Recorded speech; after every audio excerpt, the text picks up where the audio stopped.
Previously on Alan Wake. I came to Bright Falls with my wife, Alice. Thank you for coming here with me.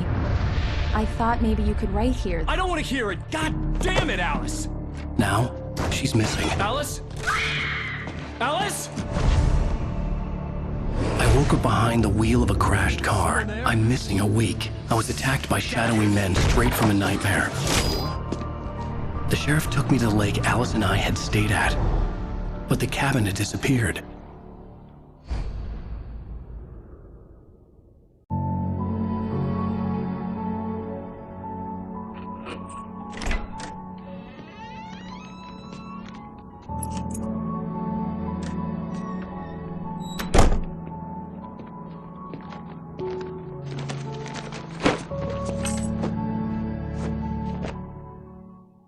Honey, I'm home. Back here, sweetie. How was it? Worst weather I've ever seen. You should put some coffee on. It'll warm you up. Hey, handsome. This is gonna be a long night, but these shots are turning out great. I guess you're gonna need that coffee then. I'll go put it on.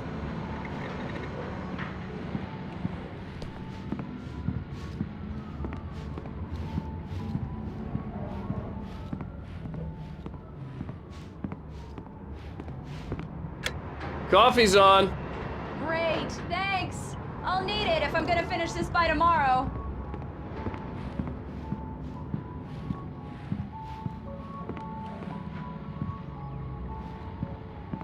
Oh, hey, I just finished those cover mock-ups. They're on your desk. Tell me what you think. No kidding. I didn't think you'd get them done this quickly. On occasion, I can perform all sorts of miracles, my dear. Oh, really?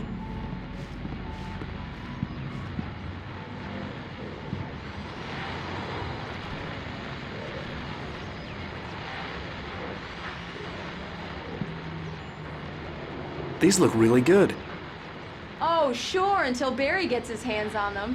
Which, by the way, will happen over my dead body. The last time was the last time. Oh, and speaking of Barry, he called. Alan! Alan, please check the fuse box. It's true what they say about the fall and the sudden stop at the end.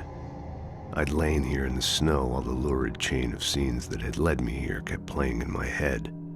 A rerun of my own private snuff movie, a memory of my corpse, alone at my own wake, thinking in metaphors again. The femme fatale was gone, only a sour taste remained of the kiss that killed me. This was a late goodbye. 13 years after I'd gotten my revenge, it had finally caught up with me. It had been a long time to bear the pain. My blood painted the snow red. A gruesome slushy dissolved all the scattered painkillers and leisurely dripped down to the sewer, mingling with the bile of the city, becoming one with it. I can see them now, my wife and my baby. Honey, I'm home. I'm right here. I'm on it, honey. Please hurry! I'm right here, baby.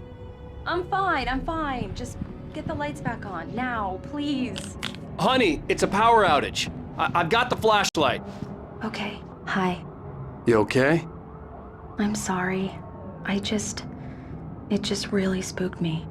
Don't worry. We'll just break out the candles. I know it's stupid, but it's just... especially when I'm not prepared for it, you know? It gets to me. I love you. Tell me a story, writer. Okay. I used to have these nightmares when I was a kid. The dark really spooked me, too. When it got really bad, my mom gave me this old light switch. She called it the clicker. The clicker, huh? Yeah. If I ever got scared of the dark, I could just flip the switch and a magic light would scare the monsters away. Oh, sure. Here it is. Alan. Maybe it'll help you, too.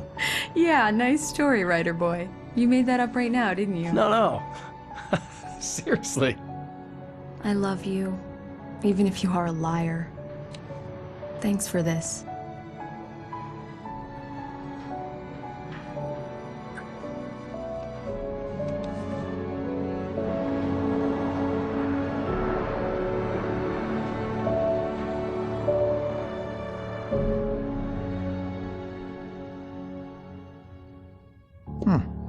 How do you feel, Mr. Wake? Any nausea, disorientation, anything like that?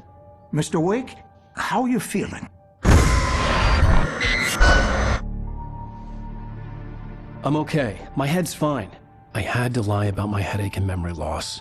He'd send me to a hospital for tests. I couldn't leave without Alice. Very well. I don't think you have a concussion, but you've obviously been through quite a shock. You should take it easy for a couple of days. Thanks. Well then, Mr. Wake, we're done here.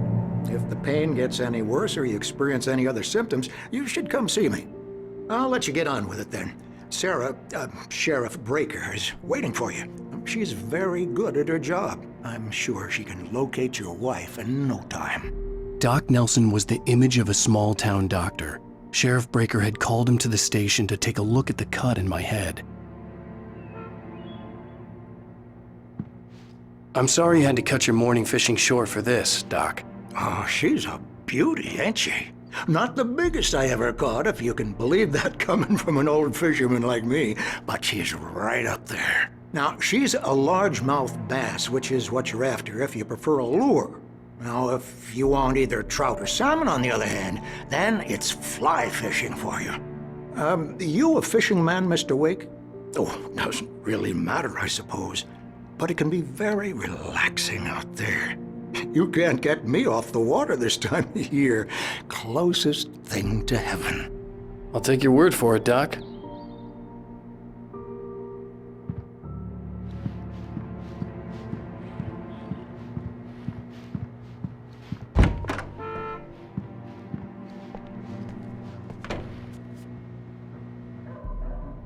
Thank you for testing the lights, Miss Weaver. Everything seems to be fine. I don't have the luxury of being complacent, Deputy Grant. The bulbs will need changing soon. You can't change them in the dark. I'll be sure to take care of it, Miss Weaver. Have a nice day now.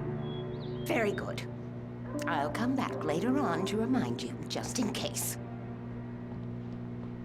Mr. Wake, the sheriff is waiting for you in her office down the corridor. That was Cynthia Weaver. I guess you can call her the town eccentric. She used to be the editor of the local newspaper, but she's focused on, other things these days. She'd fit right in where I come from. As you can see, she's a little obsessed with maintaining the light bulbs of the whole town, refuses to step on shadows, things like that. Back in her day, she wrote about all sorts of weird things in the paper. Bright Falls has a colorful history. Of course, what small town hasn't?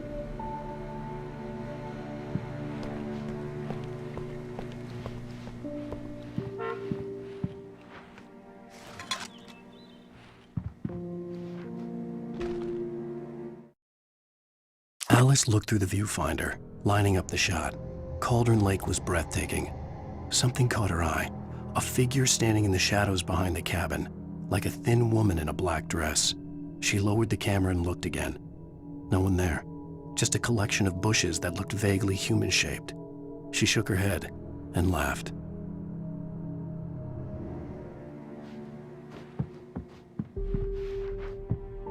Yeah, it's Mulligan here. I'm at Stucky's gas station with Thornton. There's no sign of him. Over. Wait. Yeah, this is Thornton. Look, we've located the parade float. It's here. That's some good news, right? Stucky was supposed to be driving it at the rehearsals today. Over. Oh, give me that. Mulligan here. Looks like someone really thrashed the garage. Over. Okay, roger that, guys. Keep looking for Stucky. Jane's out. The sheriff wants to see you in her office, Mr. Wake.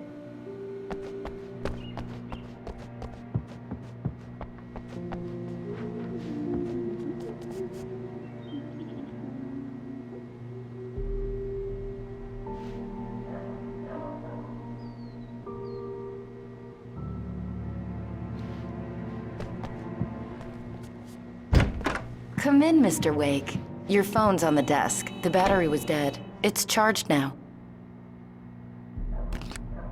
Have you started looking for my wife yet? My men are already on it. Now, can you tell me what happened? I'm not sure. I can't remember. We were arguing. I walked out of the cabin. The cabin on Cauldron Lake? How did you end up at Stucky's gas station? I wanted to tell her what had happened last night, but I couldn't. She'd lock me up.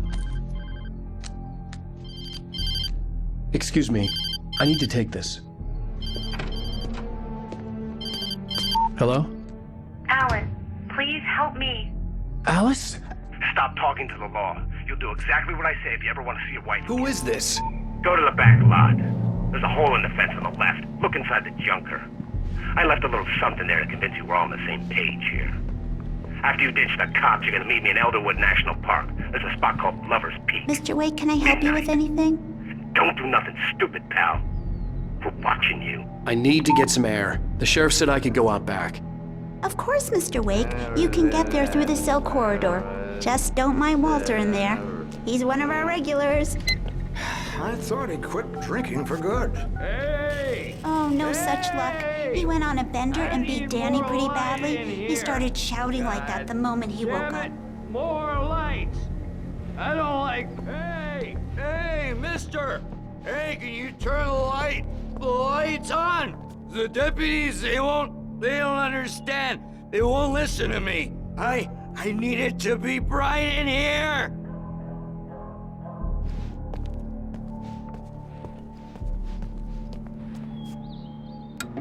Thank you, man, thank you. Hey, you're all right. You're a good guy. Don't let anybody tell you different. You know, I shouldn't even be in here. The cops, they got it all wrong. See, sure, I beat him up, but I wasn't drunk. I mean, I wasn't drunk at the time. I only got drunk afterward. Okay, listen, you gotta listen carefully now. Here's the kicker. That wasn't Danny. No, sir. It only looked like him. You wanna know who it really was? I'll tell you who it really was. It was a goddamn space alien! I know it sounds like something a drunk would say, but believe me, I wasn't drunk then.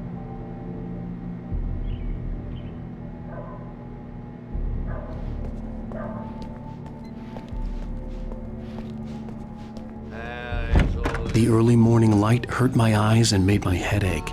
The man on the phone had said, go through the fence on the left.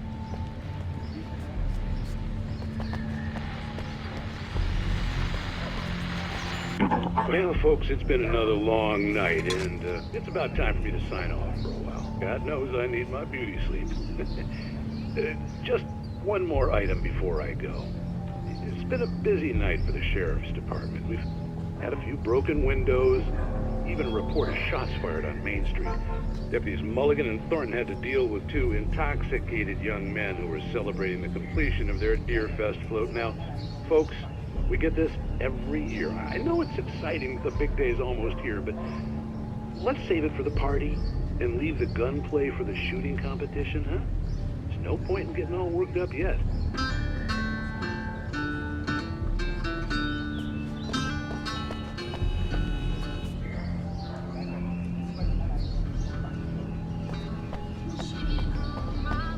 The caller had told me to find a hole in the fence behind the police station. There was something for me in an abandoned car.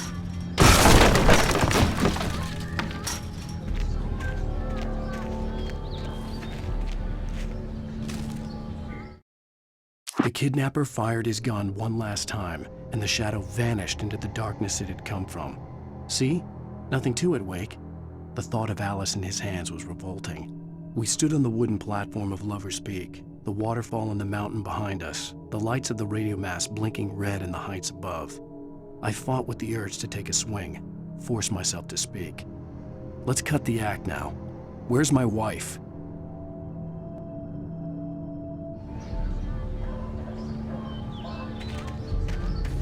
Alice's driver's license had been placed on the front seat. The caller meant business. Barry? Ow! Thank God! Where the hell have you been? I've been trying to reach you for a week, you and Alice. Oh, I've been worried sick. I flew out yesterday. I'm here in Bright Falls. Barry, listen to me. I'm at the sheriff's station. come and get me. I can't talk now. Al, what the hell is going on? I had to get the sheriff to let me go. I needed to get to Elderwood National Park to meet Alice's kidnappers.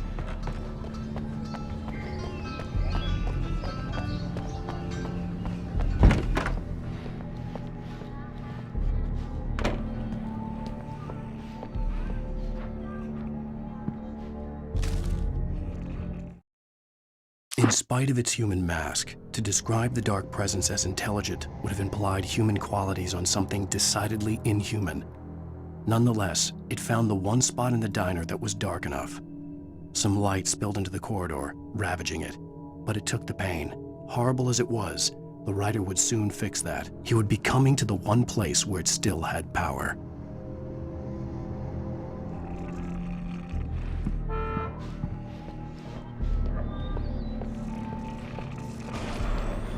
A writer is a light that reveals the world of his story from darkness, shapes it from nothingness. The way a sculptor carves a statue from a block of granite. If I stop, the world I'm making dies. Darkness will reclaim it. It's a long, hard journey into the dark. Alice's life is at stake, but I can't think about that, or I'll lose it. The dread lingers at the edge of perception. I'll push on. Anything is possible here. I'll write the story. I'll save her.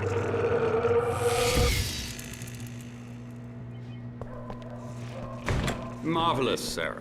I just wanted to settle all the damage the Anderson brothers might have inadvertently caused on their recent and regrettable little outing. They are not accountable for their actions, of course. I can assure you that my staff has been reprimanded. Tor and Odin never caused any trouble to anyone when they were still living at their farm. Indeed. All we can do is to slow down the progress of their dementia. Are you feeling any better, Mr. Wake? I'd like to leave. Am I free to go? Well, we still need to talk about... Am I under arrest? No, of course not. But I need to know where you'll be staying so I can get in touch with you. I'd avoid the motel. The Majestic is known for its roaches. The cabins at Elderwood are pretty nice, though. That sounds perfect. I'm Dr. Emil Hartman. I'd like to invite you to stay at Cauldron Lake Lodge. Did you talk to my wife? I had the pleasure of discussing your situation with her on several occasions. Did you set something up with her? I invited her here. My clinic is a place where... Oh! Hey! Oh, my! Take it easy. Hey, nobody move! Get your hands off of my client! Who are you? I'm Barry Wheeler, his agent.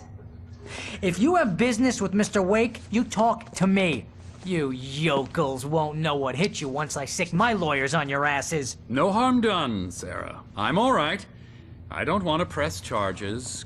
Mr. Wake, my offer still stands. Get me out of here. What the hell was that about, Al? We don't need a replay of that thing with the paparazzi. I thought they were gonna lock you up. I had to talk to someone. I told Barry everything. He thought I was certifiable, but when he heard about the manuscript, I had him. The fact that I'd written something, even if I couldn't remember it, was enough for him. He smelled money. And he believed that Alice had been kidnapped. Anything beyond that was another story. I had a midnight appointment with the kidnapper in a place called Lover's Peak, somewhere in Elderwood National Park.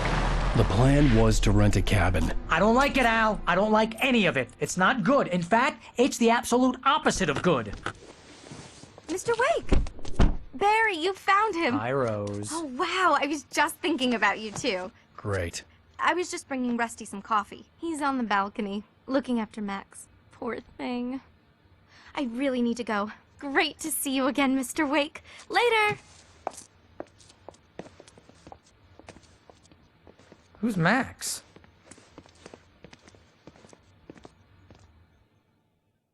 What an airhead. Jeez, Mr. Takes a swing at everybody. This is not her fault. She's a very nice girl and, more importantly, a fan. She even has a fan site dedicated to you. And she was very helpful when I was looking for you.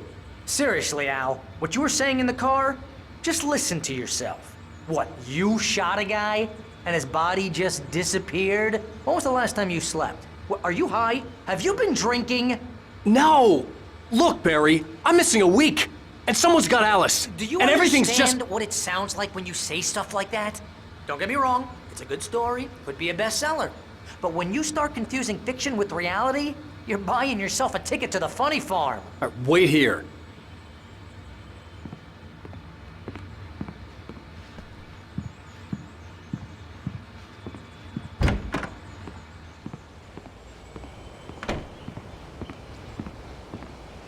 Easy there, boy. I'm almost done. Hey, Rusty, right? You run cabins. Oh, Mr. Wake. I'd shake your hand, but mine are kind of full here. Actually, I'm sorry about this. Would you mind grabbing the registration form from the desk? It's just across from Bucktooth Charlie. Okay, sure. What happened? Crazy poachers. Max here got his foot caught in a trap. They're illegal to use here. Hell, you're not supposed to hunt within the park at all. But that doesn't stop some lowlifes.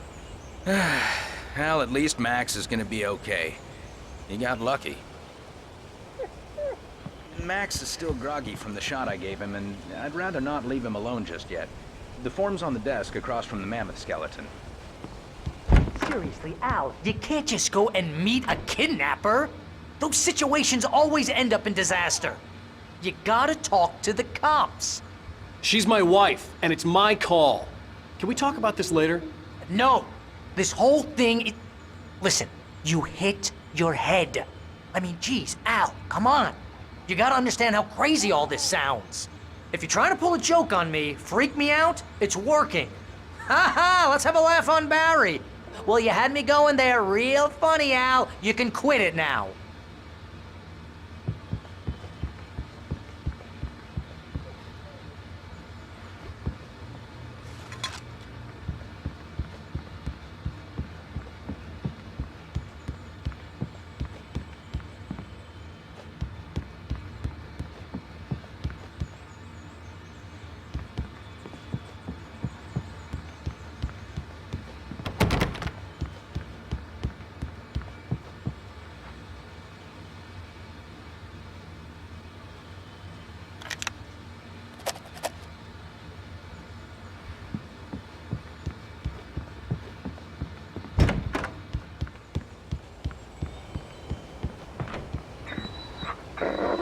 I think this is the form you wanted. And here are the keys. Okay, you're all set, Mr. Wake. Glad to have you staying here. Thanks. Can you tell me how to get to Lover's Peak? Oh, sure. It's at the end of the nature trail. Just follow the paths, you'll get to it eventually. It's an easy walk. Nice spot, too. If you have any trouble finding it, just keep your eyes on the radio mast. It's right below that.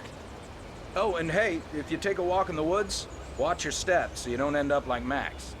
I guess I'm a little worried. We got a bunch of campers out there we haven't heard from. It's not like these people are on a schedule, but with the traps, well, you know. I just don't want any trouble. Right, thanks. Look, Al, you're asking me to believe that you shot a dude who went poof into thin air, a guy who was bulletproof until you pointed a flashlight at him. You hear that from people who end up spending time in padded rooms, strapped to their beds, wearing white shirts with too long tangled up sleeves, and eating a healthy diet of pills. Al, you make cruel jokes about people who believe that kind of stuff. You're the skeptic. You gave me an hour-long lecture on homeopathy last month. What was it? If there's no proof, it's pure bullshit. Period. Guess the laugh's on me then. Al, come on! I mean, okay. Okay, maybe something weird happened to you, okay? Well, thanks for the heartfelt vote of confidence. All I'm saying is you gotta throw me a bone here, bestseller. What would you think if it was me? There's no way you should be going out at midnight with a gun. No one asked you to come here, Barry. Either work with me on this or go straight back to New York. Your choice.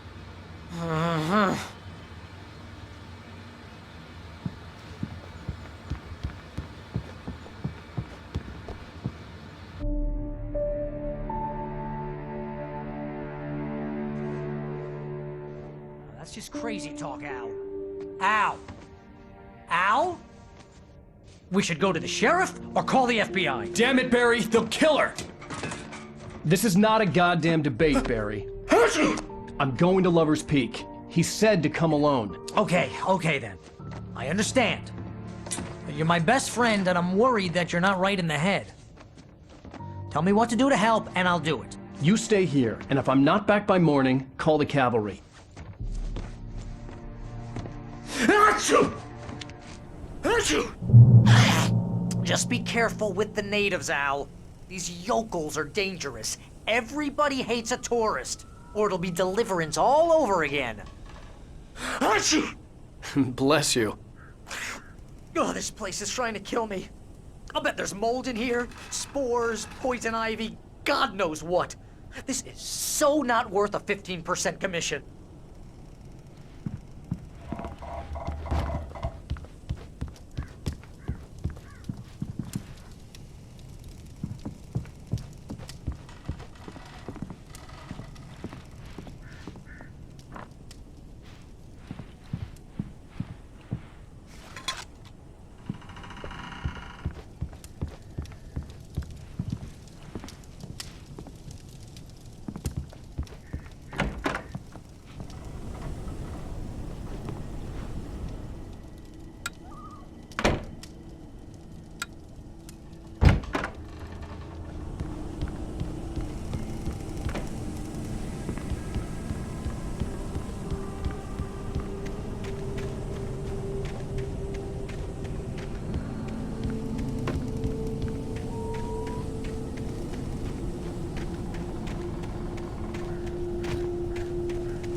I'll wait here, Al. I'll hold down the fort.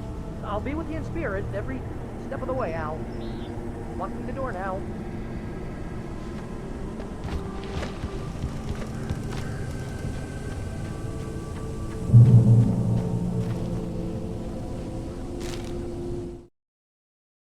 Barry had never gotten along with Alice, but he knew Alan loved her with an almost frightening intensity. And now something had happened to Alice. And here was Al armed with a gun and saying things people got put in padded cells for. It was as if his friend had experienced a massive psychotic episode and was now totally disconnected from reality. It scared the shit out of Barry.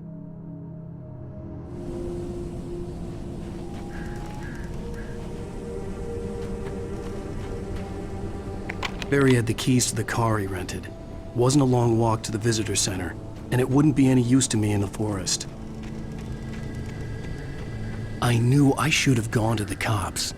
This wasn't the smartest thing I'd ever done, but I was still angry with Barry for trying to talk me out of it. These people had called me right in the sheriff's station.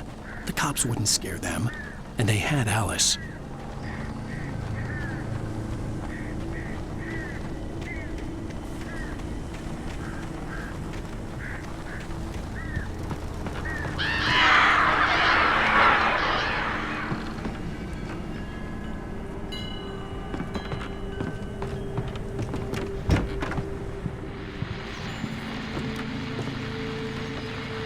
Welcome back to the show, folks. As promised, our very own Dr. Nelson has just parked his rear end in the studio. Doc, what's your Deerfest plan like?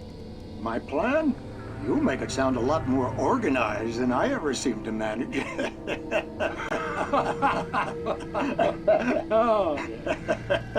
No plan, really, just taking the atmosphere. I'm getting a little too rickety to do much more than that, you know. Oh, tell me about it. No sack race for us older gentlemen, huh? Yes, exactly right. But I'm going to check out the parade, of course. And I'll be one of the pie contest judges, too. Well, that takes a different kind of constitution. Oh, yeah, it's my kind of exercise. Now, Doc, seriously, you're in pretty good shape, though. You're the outdoors type. I know for a fact you're an avid fisherman. That's right. Matter of fact, just caught a heck of a largemouth bass early this morning. But you're not taking part in the fishing contest? No, not this year. See, Pat, I'm just not that competitive anymore. Now I just like to take my time and enjoy the peace of it. It's no fun if I need to worry about what I'm catching, you know? Well, considering your track record, the participants are probably pretty happy you feel that way. Well, Pat, that's kind of you to say.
Crime and punishment. The cancer and cure of civilization. But some crimes are impossible to punish, especially in Night Springs. Tonight's episode, The Man in the Mirror.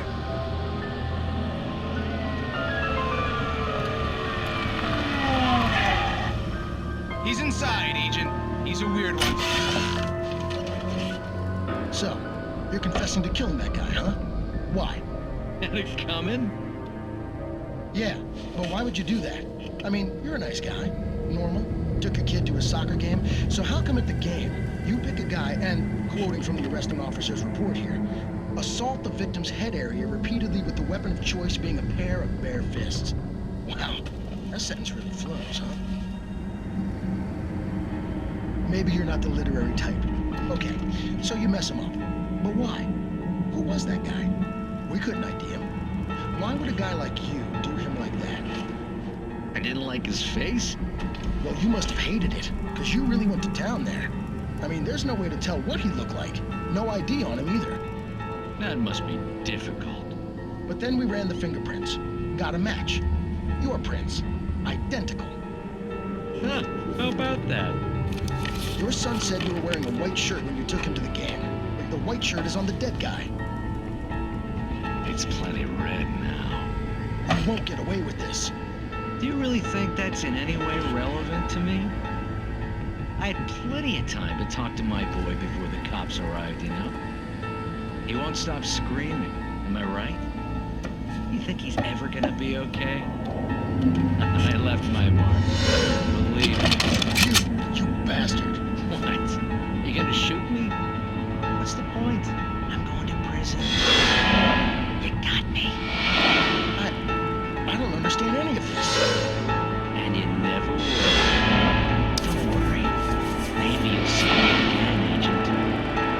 Maybe in the mirror.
Rose knew that Rusty was in love with her, and she liked him too.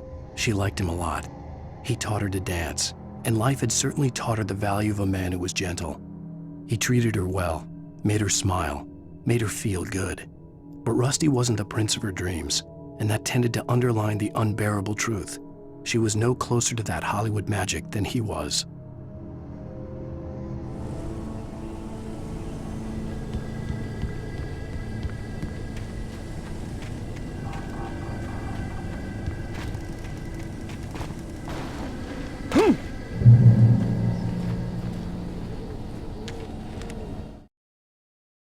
The air in the visitor center was heavy with an awful smell, as if some rotten drowned thing had crawled up from its grave. Rusty kept coughing blood. My eyes were drawn to the twisted shape of his broken leg. The attack had been vicious. Max whined in his cage. Rusty's eyes were wild with fear and terror. He gasped, "Mr. Wake, it happened just the way it was on that page."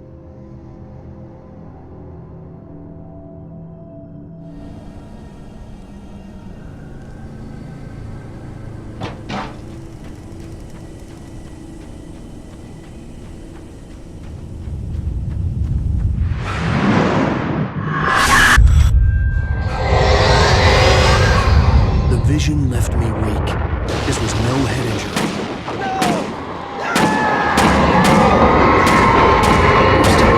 Damn. Rusty, hang on! Oh God. I'm coming! Please, help me!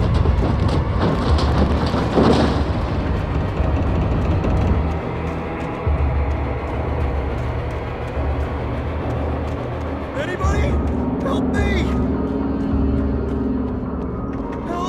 Help me!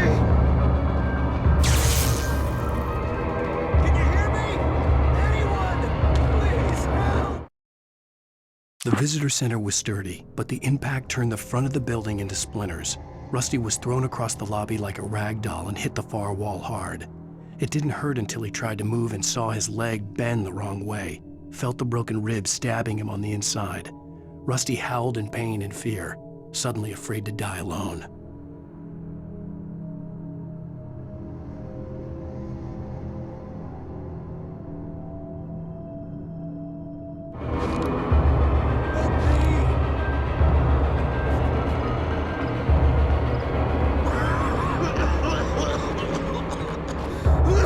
Hello? Back here. I'm back here. Mr. Wake? Oh, hell. It happened just the way it was on that page. I found. Came true. It knew. So dark. It'll come back for me. You must... The lights. In the office. I have the key. Okay, Rusty. Hang on. I'll be right back. Whatever did this couldn't be far. Rusty had found a page from the manuscript. It would help me understand what had happened.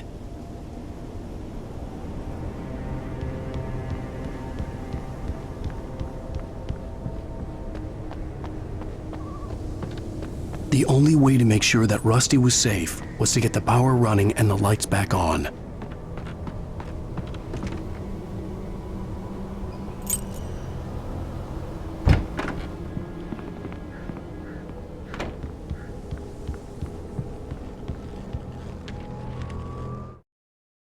At the last instant, I changed direction and threw myself down. The axe splintered the trunk of a tree. I stumbled into the pool of bright light. My lungs burned. I was too exhausted to move. I tensed as I waited for the killing blow, but it never came. I raised my head. Nothing moved in the darkness beyond. For the moment, bathed in the cold light, I was safe.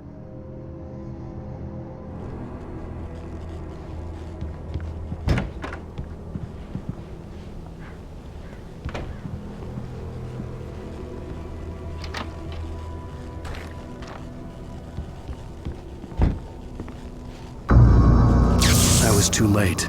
Someone had destroyed the circuit breaker. There was no way to get the lights back on.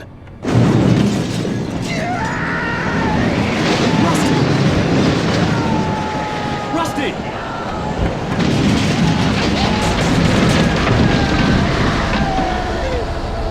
The ground was covered with oily patches. Never approached any other Pets must be leashed. Never leave your pet.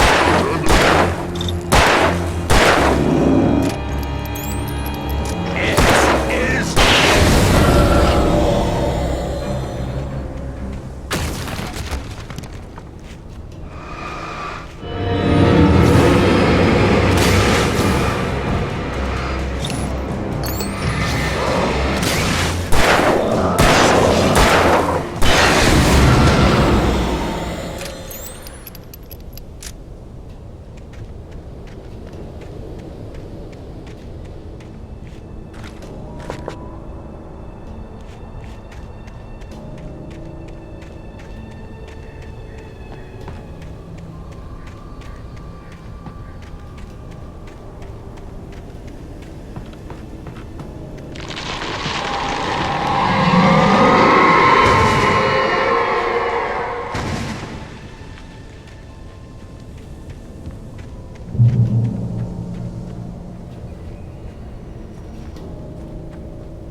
What the hell was that?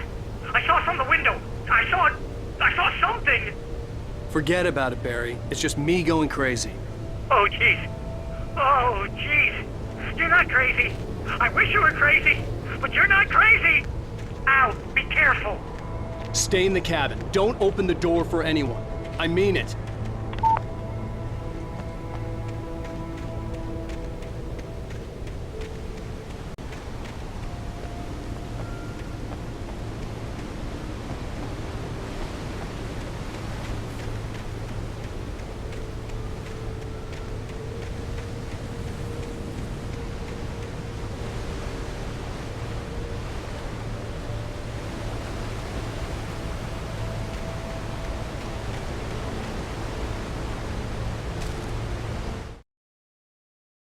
In that last instant of consciousness, Rusty thought about Rose. He was older than she was. Rose was barely out of her teens, but she made him feel young and forget what a train wreck his long-dead marriage had been. He still wore the ring. He'd been waiting for her to tell him to take it off. Now she never would.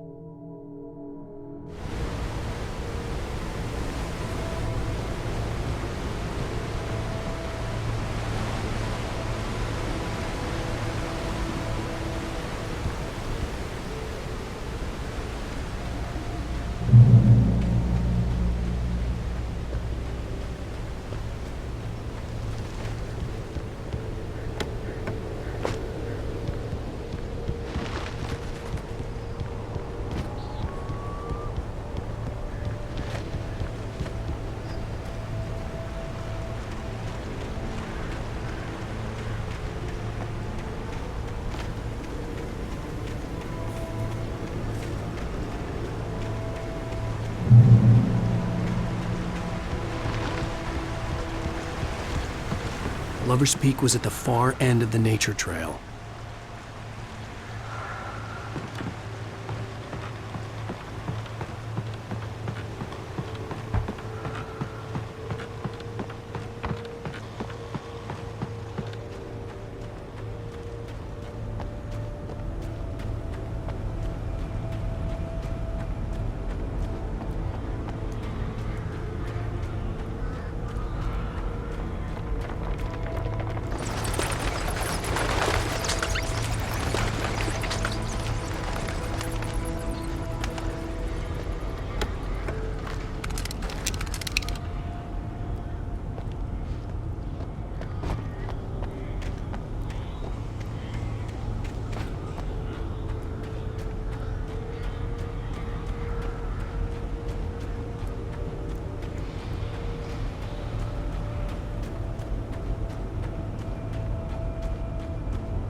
Nobody in Bright Falls seemed to know where Al was, but Rose, the waitress at the diner, had seen him. From what Barry could tell, Al pretty much fell off the face of the earth when he left the diner. Rose was just the kind of fan that Al hated, but she really tried to help. She was smart too, knew a lot about what was going on in the town, knew a lot about Al, even knew who Barry was. Barry liked her. That was no big surprise. When it came to women, Barry and Al rarely saw eye to eye.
I turned the corner, afraid of what the flashlight's beam might reveal.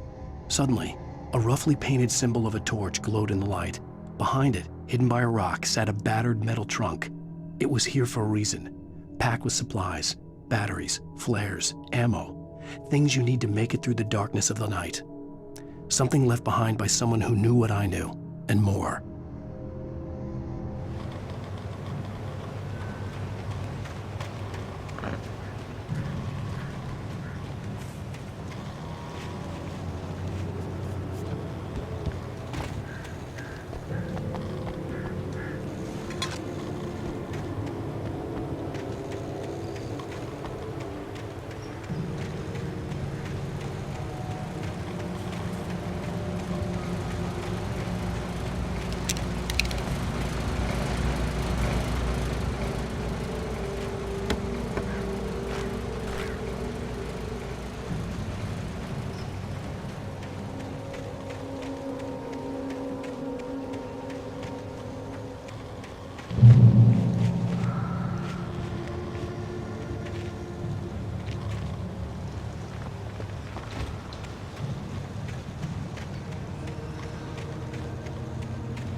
Agent Nightingale didn't want to be in Bright Falls.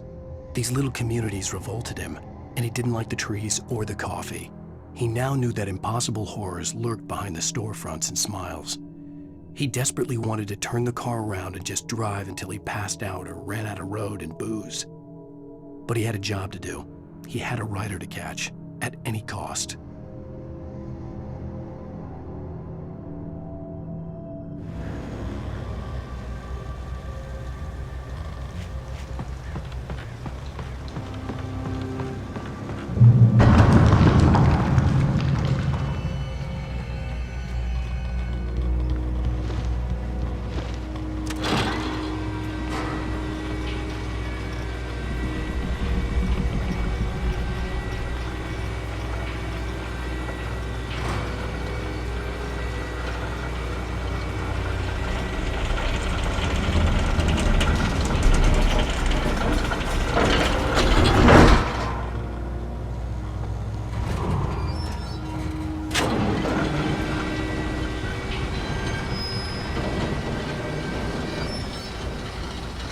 Shit.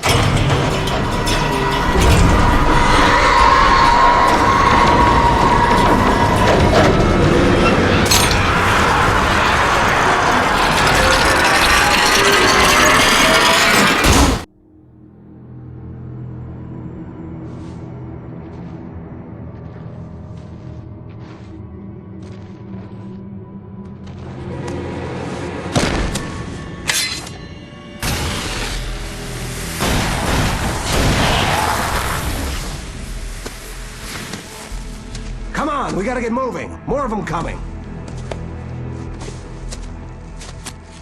That flashlight's kid stuff. The flares will keep the bastards away.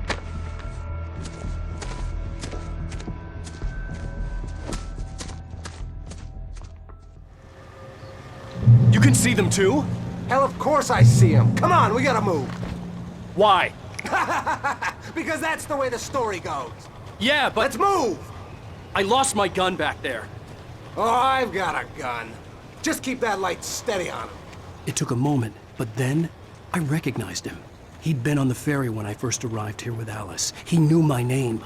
We were headed in the direction of Lover's Peak. There was no way this was a coincidence. He was the kidnapper. Come on, Wake! You better keep up.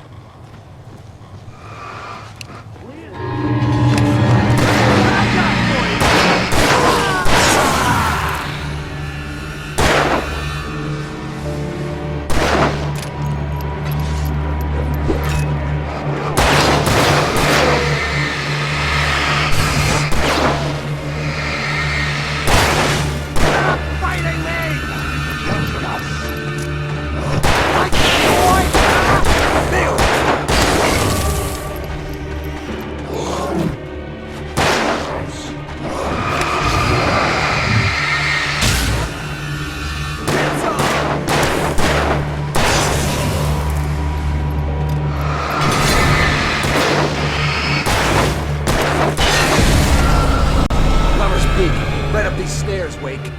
Use the flares from the emergency box to hold them off while I get these boards off. Give me the gun. Yeah, no can do, Wake.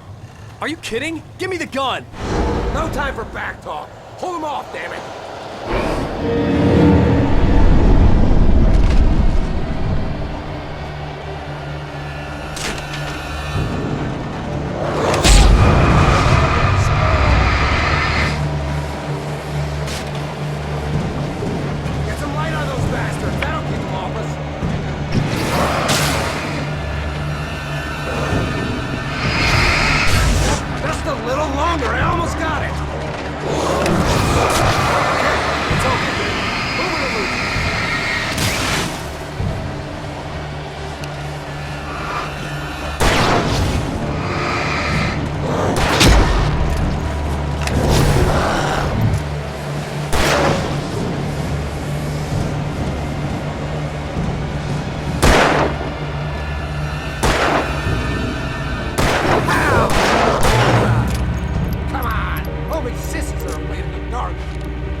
Better get ready. They'll be on us soon.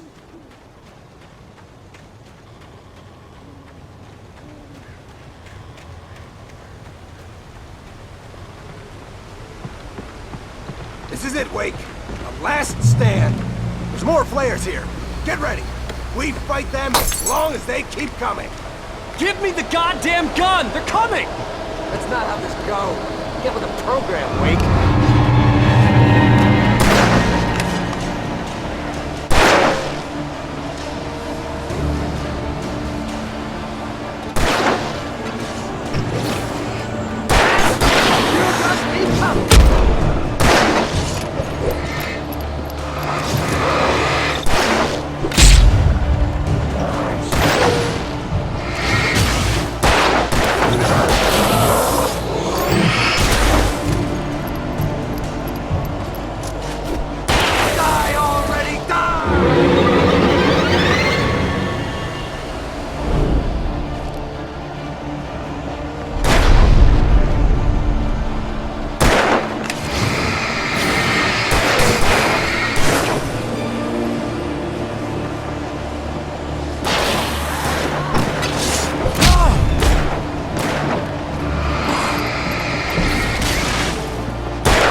Let's cut the act now.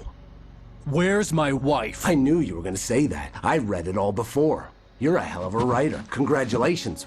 You're gonna bring about something glorious and terrible once we get you some proper editorial control. What the hell are you talking about? Where's Alice? I want the entire manuscript, or she's gonna suffer bad. You touch her and I'll...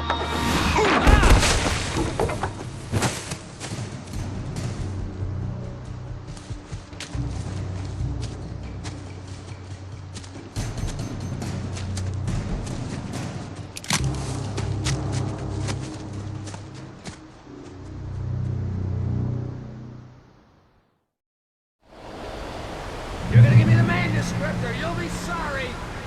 No! Come back here! I swear I'll kill you if you hurt Alice! Do you hear me? Come back here! He had Alice, and he wanted the manuscript because he thought it held some magical power. But I had no manuscript to give him. I had to get back to Barry and figure out my next move.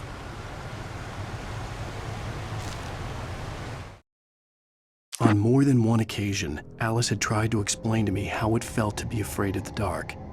To her, darkness wasn't simply the absence of light, but something more tangible than that. It was something you could touch and feel. Worse than that, it was something with a mind of its own, something malicious and malign. For her, things changed when they were wrapped in darkness. They turned into something else, something foreign, and nothing was safe or innocent anymore. I'd never really understood what she meant, until now.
Sarah didn't care about the legal threats Wake's agent had made.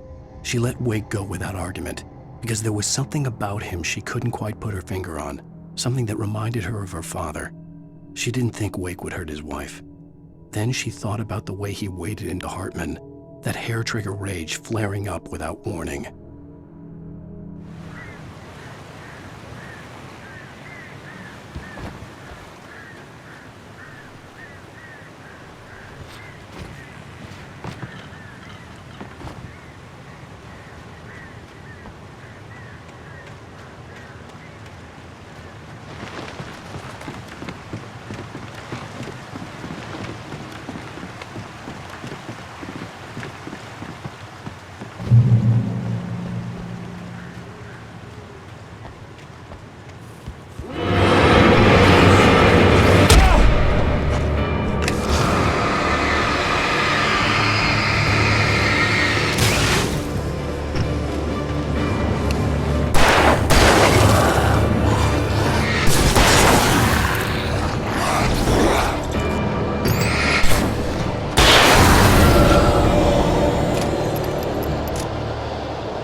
The night had been one desperate situation after another.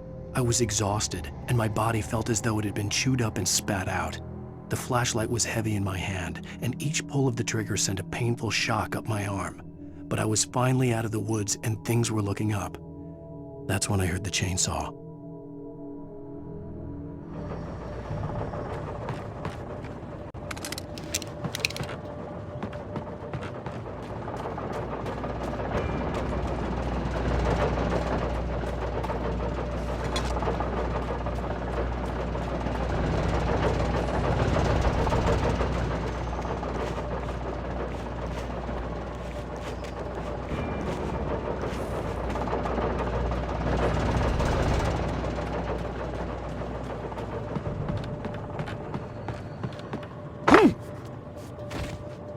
I had heard the plane fall. It made no sense. It was clear that it had just fallen here, but it was very old and obviously hadn't flown in decades. Looking at it sent a shiver down my spine.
The logging site was a mess. The modular office had been pushed off the cliff. Deputy Thornton climbed up from the wreckage excited, breathing hard from the exertion. Nobody there. It's weird. Don't you think that's weird? Bored, Mulligan let out a mighty snort. Hell, it's always weird, Thornton. Just a question of sorting out what kind of weird it is this time around.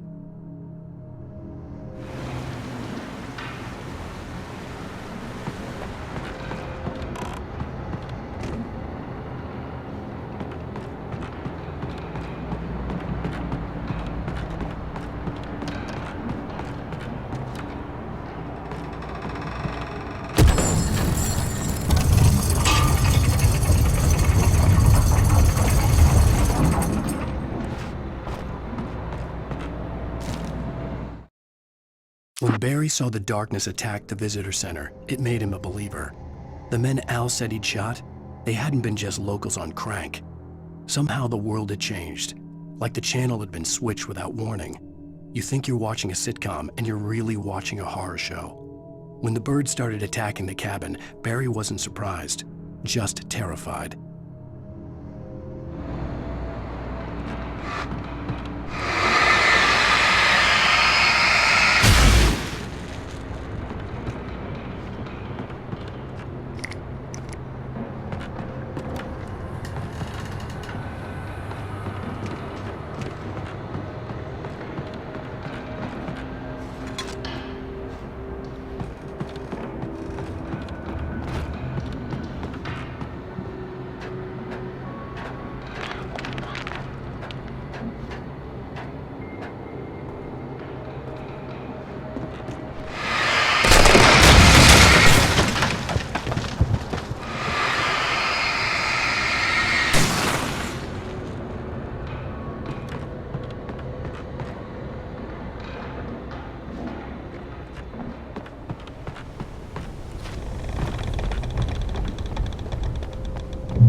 Beware of Widowmakers!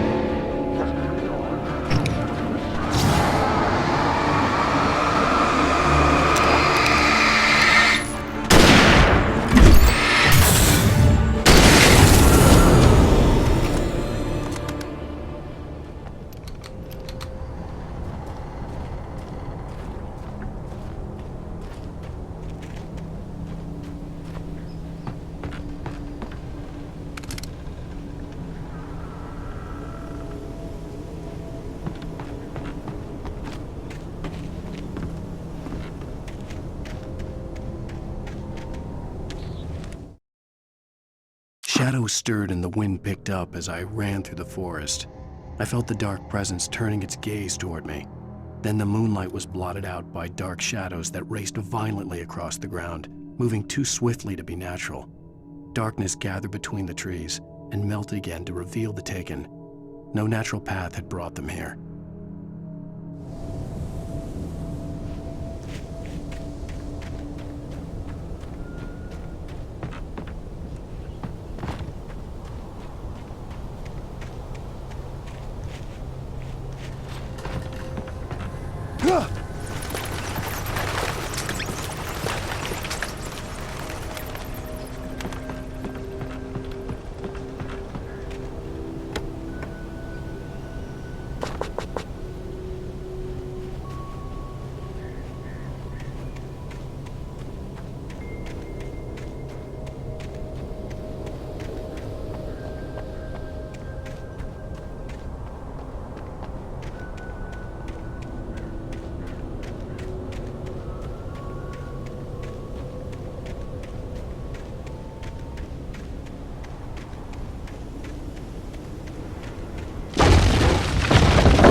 Occupation.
Barry? Ow! The porch is covered with birds. They've got all Hitchcock on me. Stay out of sight. I'm on my way. Don't open the door. What am I, crazy? Stay hidden. I'll be there soon. Just make sure you keep the lights on.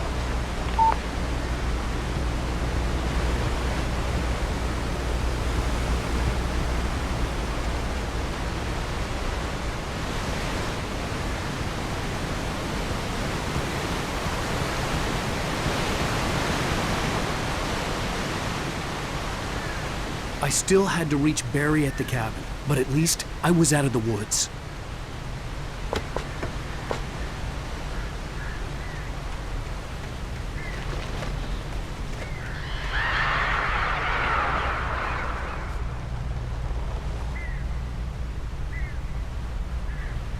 I'd have to get the car from the locked garage.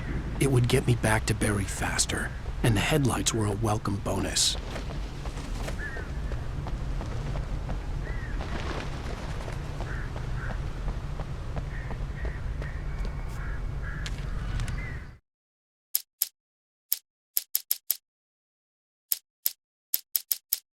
The FBI agent's command froze me in place. I considered surrender. It was all falling apart anyway. I could give in, let someone else deal with it, but it felt all wrong. Call it instinct, his posture, the way he held the gun. He was no friend. Shots ringing in my ears, I leaped for the hole in the fence and stumbled into the darkness beyond.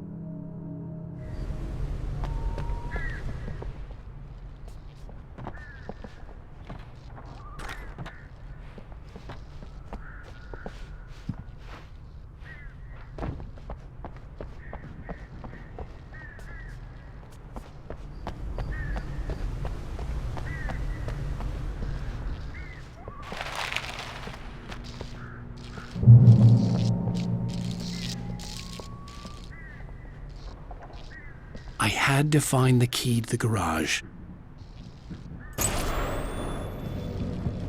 A story is not a machine that does what you tell it. A story is a beast with a life of its own. You can create it, shape it, but as the story grows, it starts wanting things of its own.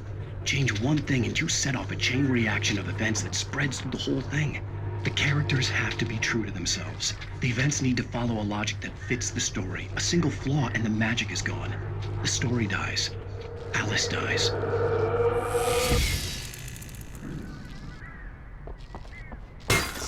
You can hold nature.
There was no misunderstanding.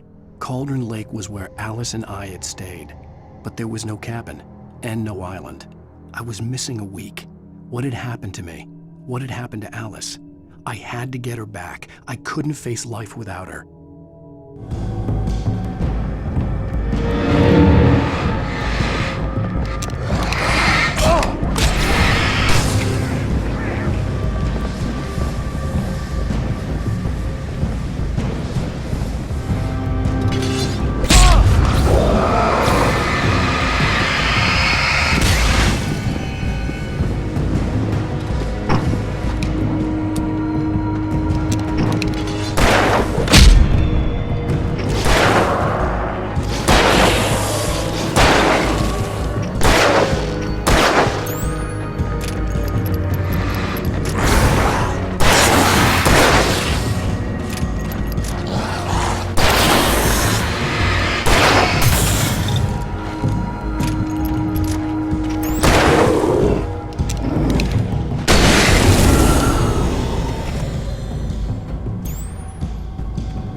The flare gun was probably the best weapon I could imagine against the dark things I was facing.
It was the kidnapper. You son of a bitch! Where's my wife? Enough horseplay, Wake. You deliver the manuscript, and you can have your woman back. Simple as that. I don't... Listen. I'm gonna need time to finish it. I still need to write the ending. I need a week. It's not done? I need a week. 2 days. The old Bright Falls coal mine is nearby. You can find it easy, city boy. The main building, there at noon. You bring the manuscript, you'll get your wife. Not, well, get me? Yes, I get you.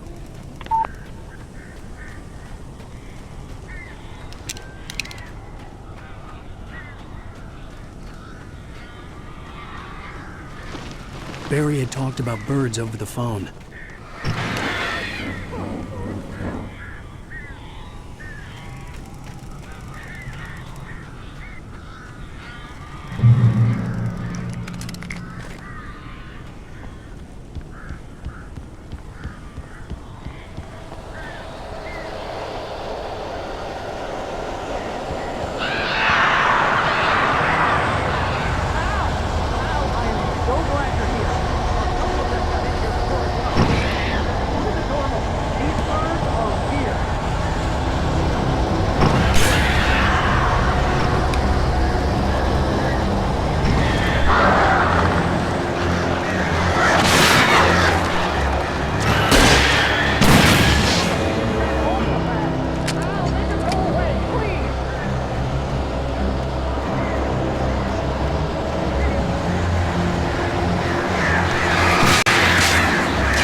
They're gone!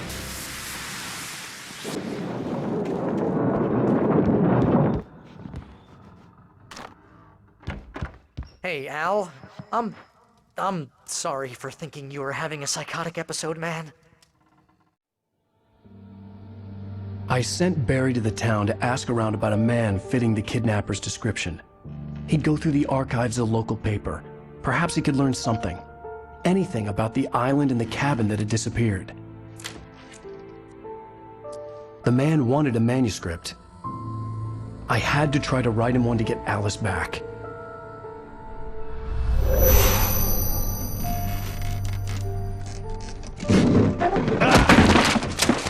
For me, the supernatural had always been nothing but a metaphor for the human psyche, a tool to use in writing fiction. Now, it was happening for real, and I couldn't put a single word on paper.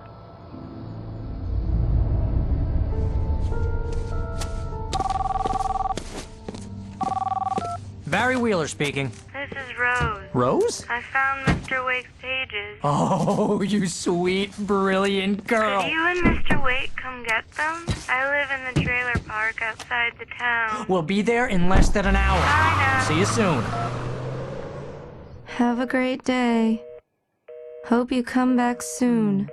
Welcome to the Oh Dear Diner. Good girl.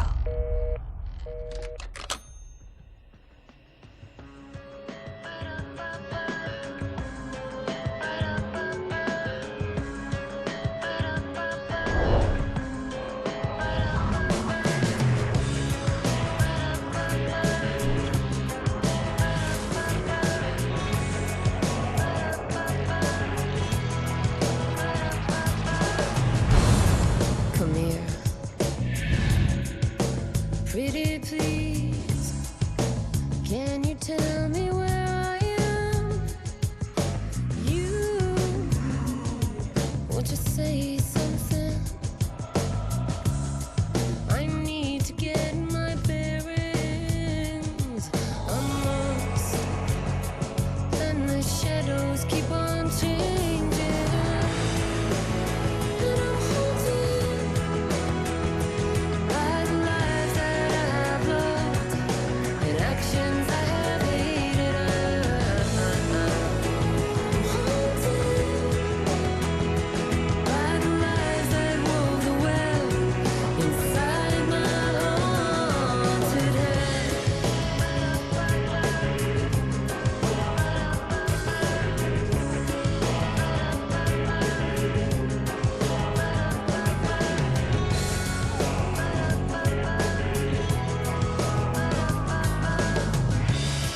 Don't cry.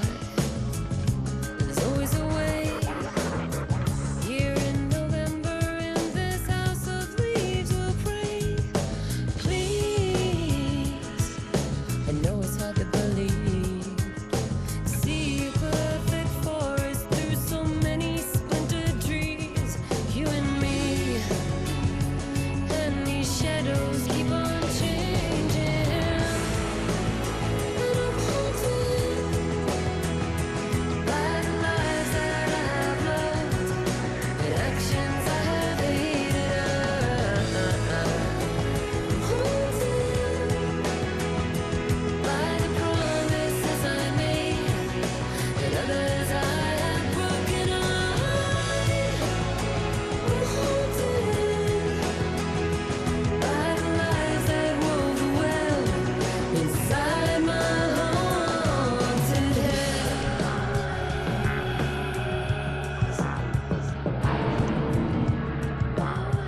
I'll always want you. I'll always need you. I'll always love you. And I will always miss you.